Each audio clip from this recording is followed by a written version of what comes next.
Alrighty y'all, today on Beyond the Bounds, I'm going to go over some of my top tips for those going to the KBF National Championship at Kentucky Lake. Stay tuned, it's coming up.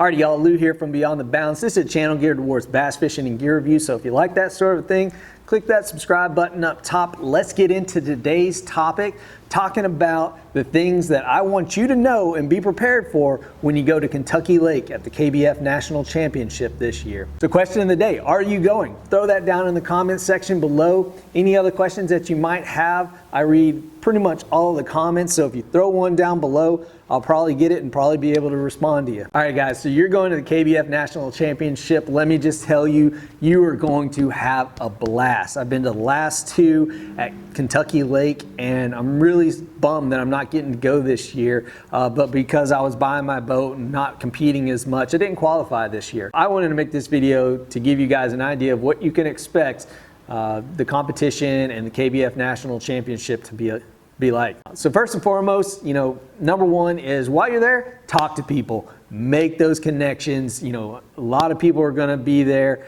Fluke Master will be there more than likely. Chad Hoover, Greg Blanchard, I think he's going to go this year. So just make friends, talk to people, and have fun, because there's going to be a few winners and then a whole lot of people who didn't win.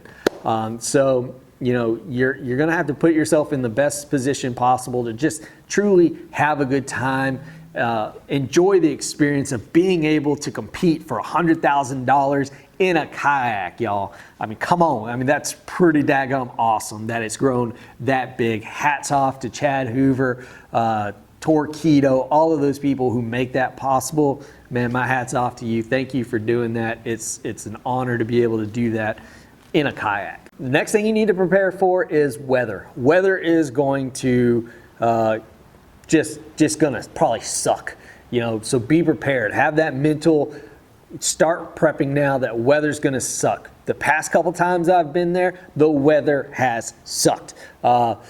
And how it'll go will be your practice days will be just nice and warm, and it's going to be just pleasant fishing. You're going to get to go out. When you launch on that tournament day, more than likely it's going to be 30 degrees, maybe spitting rain at one time, and you're going to be bundled up to where you can't move. So just be prepared for the weather to just be high one day, complete opposite drop. You're freezing your butt off the next day. I've experienced hailstorms out there, rain, hot days, extremely cold days. My first one that I went to, my God, that was so cold that day. So be prepared, have your cold weather game in check and ready to go. Have your layers, just be prepared for that. It never fails, but there's always the people who are gonna say, I'm gonna fish the main lake ledges. You're probably not. The weather started getting rough. Oh, the tiny ship was rough. If not for the courage of the fearless crew, the minnow would be lost. The minnow would be lost. Because once the wind gets whipping out there, you're really not going to have an opportunity to do that. Now, again, depending on what the weather's doing, you may actually get a chance to do that. So just know that the weather gets really rough, the water gets really rough out there, and trying to fish some of those main lake ledges in a kayak on the weather patterns that are out there can be dang near impossible. So, if that's kind of what you're thinking going into it, just be prepared for a rude awakening. Majority of the people are probably going to be stacked up in coves, fishing coves. Next on the list, check your cell phone provider plan, because if you're uploading via the Tourney X app or whatever they're using, you're going to need to have cell phone connectivity. You're going to need to identify places in the week to where you might have cell phone connectivity, because I've been out there, the first year I went out there, zero connectivity anywhere. I had to buy a second phone temporary phone out there so that I could use and get on, I think it's like Sprint or somebody out there. So before you go out there, check your cell phone provider, make sure you're gonna have coverage. If you get out there and you need something, go buy another temp phone or get into, you know, some of the cities, because you can plan your day around that. If you've caught fish and you can't upload those until you're en route to check in, then find that place. You know, last year there was a bank that I had just perfect connectivity at, could call home, tell my wife I wasn't cheating on her or anything, you know, keep the marriage life happy. So, so make sure your cell phone works and be prepared for it if it don't work. Next, so a lot of people are like, man, I just want to go out there and I just want to be able to catch fish. I guarantee you, if you go out there and you look for wood, if you look for deep shores, you know, dial in your Lowrance or your Navionics or whatever to where the safety depth is, you know, shows where that deep shore comes up and butts against the bank line. Go to those spots, you're gonna catch fish. Other than that, if you just fish secondary points, you're gonna catch fish. Square bill crankbait, if you do nothing but just bang the bank, just boom, boom, boom, boom, just let the wind push you, just boom, boom, boom, like that. With a square bill crankbait, red, perch color, whatever, you're gonna catch fish. I guarantee you. Just do that one day and I promise you, you'll catch fish, no matter where you go. So I've already taken that and given you that right there, that if you do that one thing, square bill crankbait, the bejesus out of the banks, secondary points where the deep water hits them, you're gonna catch fish in the vicinity of those. So now you don't have to worry about catching fish, you just need to find a way to find big fish. Sleep. You know, guys, make sure you get some good sleep out there. I mean, there were some guys that I was rooming with last year that were like staying up till 2, getting up at 4. Yeah, and I mean that. I couldn't do that, guys. I'd try to get there, I get off the water, I get things squared away, fixed, get a good meal in me, rest up each day, because it's unlikely. I mean, fish patterns are always different. You know, the fish that are up later in the day might not be the ones that are up during the day, if you get my drift on that one. But hey, do what you like, fish how you like, fish how you want. I'm just giving you a few of these, but you know, get your sleep is one of the things that I wish they would truly change about this, because I absolutely hated on tournament days having to drive to check in. You've gotten up at sometimes 3 o'clock in the morning, you've gone and fished, and now you come off the water, and now you have to drive sometimes an hour or more just to get to check-in.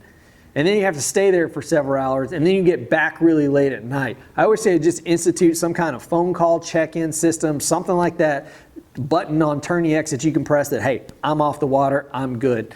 Because, you know, having people on the roads late at night, driving through the Kentucky wilderness, Kentucky land, you know, land out there is dangerous. And at some point in time, an accident's gonna happen. Somebody's gonna be too tired because they're trying to get back because they had to drive to a check-in to where nothing absolutely goes on. And I just wish they would change that. So that's my little rant on that. Be prepared that some of the locations you may go to are off-road. So if you're, you know, Hyundai or Miata won't make it through some of that. Some of the places that you may want to fish could involve some off-roading. And what I mean by that too is and I haven't looked at the rules and see if they're any different from the previous year, but what I can say is that you will have situations to where you'll see a bay or a cove that you want to go fish. Well, so long as you don't cross private land to get there, if you can just drive close in there and then drag over to it, you can fish that according to the rules that I saw last year. If they've changed that, I don't know, but that was how it was last year. You just couldn't cross private property to get to the water. And to get to some of those places, you might have, like the land between the lakes and all that, you might have to go through some wooded areas, you know, maybe it rained the night before, something like that. So just be prepared for that in some of the areas that you're researching too. So, night launch. Make sure you have a good lighting system set up. Make sure you have a good headlamp, maybe a good lamp on a pole or something like that. Get that squared away right now. Get it good and solid to where it's not going to go anywhere, because you're probably going to be launching at night. You're probably going to be launching at, you know, sometimes 4 o'clock in the morning, pretty early, to make maybe a 2-hour trek or something like that to get to a spot. So be prepared for that. Have that. Again, it's going to be cold. You're going to have to be bundled up, and make sure somebody knows where you're at. You know, please tell somebody where you're going. That's probably a big thing right there, guys. Just be safe out there. You know, Kentucky Lake is Kentucky Lake. There's a lot of community holes and stuff like that. So, you know, if you're just going to a cove, it's not going to hurt to tell somebody you're going to, you know, Clay Cove or something like that. You know, just let somebody know where you're at. All right. But be prepared. You're going to launch at night. You're going to have to travel up there. Get you some good sleep. And last but not least, guys, just fish what you know too. If you are a Texas rig worm guy, if you're a crankbait guy, you know, fish within your capability, fish with what you're comfortable with, because I guarantee you, if you get out there, because I've done these the past 2 years, got out there throwing big spoons, didn't catch anything. Got out there, tried to fish the ledges on Main Lake and kind of maybe close to the coves, didn't catch anything. Not saying that they're there, just saying that that wasn't my comfort zone. But if you fish what you know and don't spend time just buying a bunch of lures in preparation to get out there, but if you're like, man, I'm a 6XD kind of guy, I'm a square bow kind of guy, you know, make sure you got a couple colors of those. Go with what you have, because more than likely, if you have it, it's probably going to work out there. You don't need to spend a ton of money on a bunch of tackle that you think is going to work. That's going to be the thing that's just going to win it for you, because more than likely it's not. It's generally been your Texas rigs, your worms, your things like that, your crankbaits and all that, lipless crankbaits that get the job done. So, you know, just look at some of the other tournaments that happen there during that same time of the year. Swim jigs, these things that are staples for pretty much everything that you already have, just go with those. So guys, I hope this helps you out in preparation for your KBF National Championship. Sure wish I could be there this year, but kind of working on some new things now. And I do have some kayak videos that are going to be coming up, so please stay tuned for those. As always, please like, comment, share, subscribe. I wish you all the best of luck. Have a good one out there. Have fun. Stay safe. And we'll see you next time.